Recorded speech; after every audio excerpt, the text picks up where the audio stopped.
ಕುರುಕ್ಷೇತ್ರ ಯುದ್ಧ ಭೂಮಿಯಲ್ಲಿ ಅರ್ಜುನನ ಮನಸ್ಸಿನಲ್ಲಿ ಒಂದು ತಳಮಳವಿತ್ತು. ಕೃಷ್ಣ, ಲೋಕದಲ್ಲಿ ಎಷ್ಟೋ ಜನರು ತುಂಬ ಒಳ್ಳೆಯವರಾಗಿದ್ದಾರೆ, ದಾನ ಧರ್ಮವನ್ನೂ ಮಾಡುತ್ತಿದ್ದಾರೆ. ಆದರೂ ಅವರು ಜೀವನದಲ್ಲಿ ಅಪಾರ ಕಷ್ಟಗಳನ್ನು ಅನುಭವಿಸುತ್ತಿರುತ್ತಾರೆ. ಆದರೆ ಕೆಟ್ಟ ಕೆಲಸ ಮಾಡುವವರು, ಅಧರ್ಮದ ಹಾದಿಯಲ್ಲಿ ನಡೆಯುವವರು ಮಾತ್ರ ತುಂಬ ಸುಖವಾಗಿ ಮತ್ತು ಯಶಸ್ವಿಯಾಗಿ ಇರುತ್ತಾರಲ್ಲ, ಇದಕ್ಕೆ ಕಾರಣವೇನು ಎಂದು ಕೇಳಿದ. ಅರ್ಜುನನ ಈ ಗೊಂದಲಕ್ಕೆ ನಗುನಗುತ್ತಲೇ ಉತ್ತರಿಸಿದ ಶ್ರೀಕೃಷ್ಣ ಕರ್ಮದ ನಿಗೂಢ ಹಾದಿಯನ್ನು ಹೀಗೆ ವಿವರಿಸಿದರು. ಹೇ ಅರ್ಜುನ, ಕರ್ಮ ಎನ್ನುವುದು ಕೇವಲ ಈ ಜನ್ಮದ ಕೆಲಸಗಳ ಮೇಲೆ ನಿರ್ಧಾರವಾಗುವುದಿಲ್ಲ. ಇಂದು ಒಬ್ಬ ಒಳ್ಳೆಯ ವ್ಯಕ್ತಿ ಕಷ್ಟಪಡುತ್ತಿದ್ದಾನೆ ಎಂದರೆ ಅದು ಅವನ ಹಿಂದಿನ ಜನ್ಮದ ಸಂಚಿತ ಪಾಪದ ಫಲವಾಗಿರಬಹುದು.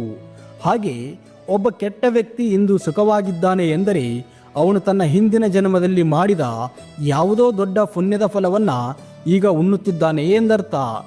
ಗಾಳಿಯು ಹೂವಿನ ಸುಗಂಧವನ್ನು ಒಂದು ಕಡೆಯಿಂದ ಮತ್ತೊಂದು ಕಡೆಗೆ ಹೊತ್ತೊಯ್ಯುವಂತೆ ಆತ್ಮವು ಒಂದು ಶರೀರದಿಂದ ಮತ್ತೊಂದು ಶರೀರಕ್ಕೆ ಹೋಗುವಾಗ ತನ್ನ ಕರ್ಮದ ಫಲವನ್ನು ಹೊತ್ತೊಯ್ಯುತ್ತದೆ. ಹೇ ಕೌಂತೆಯ, ಚಳಿಗಾಲ ಮತ್ತು ಬೇಸಿಗೆ ಕಾಲಗಳು ಹೇಗೆ ಬಂದು ಹೋಗುತ್ತವೆಯೋ ಹಾಗೆ ಸುಖ ಮತ್ತು ದುಃಖಗಳು ಮನುಷ್ಯನ ಜೀವನದಲ್ಲಿ ಬರುತ್ತವೆ.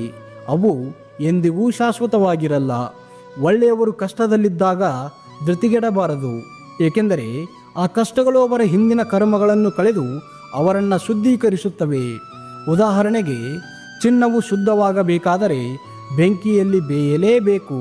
ಹಾಗೆ ಕಷ್ಟಗಳು ಮನುಷ್ಯನ ಆಧ್ಯಾತ್ಮಿಕ ವಿಕಾಸಕ್ಕೆ ದಾರಿಯಾಗುತ್ತವೆ.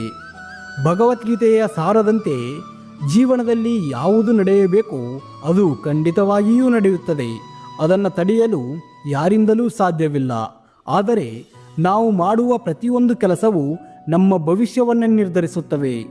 ಇಂದು ನಾವು ಮಾಡುವ ಒಳ್ಳೆಯ ಕೆಲಸಗಳು ಮುಂದಿನ ಜನ್ಮಕ್ಕೆ ಸುಖದ ಹಾದಿಯನ್ನು ರೂಪಿಸುತ್ತವೆ.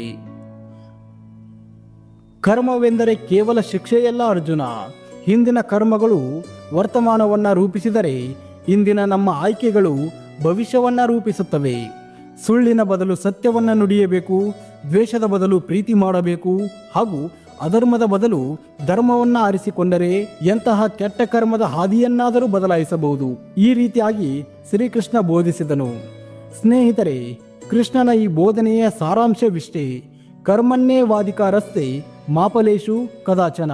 ಅಂದರೆ ನಿಮ್ಮ ಕೆಲಸವನ್ನು ನೀನು ಮಾಡು, ಫಲದ ಬಗ್ಗೆ ಚಿಂತಿಸಬೇಡಿ. ನಿಮ್ಮ ಒಳ್ಳೆತನಕ್ಕೆ ತಕ್ಷಣ ಫಲ ಸಿಗದಿದ್ದರೆ ಬೇಸರ ಮಾಡಿಕೊಳ್ಳಬೇಡಿ. ಸೃಷ್ಟಿಯ ನಿಯಮದಂತೆ ನೀವು ಬಿತ್ತಿದ ಒಳ್ಳೆಯ ಬೀಜ ಎಂದಾದರೂ ಒಂದು ದಿನ ದೊಡ್ಡ ಮರವಾಗಿ ಫಲ ನೀಡೇ ನೀಡುತ್ತದೆ. ದೇವರು ನಿಮಗೆ ಕಷ್ಟ ನೀಡುತ್ತಿದ್ದಾನೆ ಎಂದರೆ ನಿಮ್ಮನ್ನು ದೊಡ್ಡ ಜವಾಬ್ದಾರಿಗೆ ಅಥವಾ ದೊಡ್ಡ ಸುಖಕ್ಕೆ ಸಿದ್ಧಪಡಿಸುತ್ತಿದ್ದಾನೆ ಎಂದರ್ಥ. ನಿಮ್ಮ ಜೀವನದಲ್ಲಿ ಎದುರಾದ ಕಷ್ಟಗಳು ನಿಮಗೆ ಕಲಿಸಿದ ಪಾಠವೇನು ಅನ್ನೋದನ್ನು ಕೆಳಗಡೆ ಕಮೆಂಟ್ ಮಾಡಿ. ವಿಡಿಯೋ ಇಷ್ಟ ಆದರೆ ಲೈಕ್ ಕೊಟ್ಟು ಸಪೋರ್ಟ್ ಮಾಡಿ. ಹೆಚ್ಚಿನ ವಿಡಿಯೋಗಳಿಗಾಗಿ ನಮ್ಮ ಚಾನಲನ್ನು ಸಬ್ಸ್ಕ್ರೈಬ್ ಮಾಡಿಕೊಳ್ಳಿ.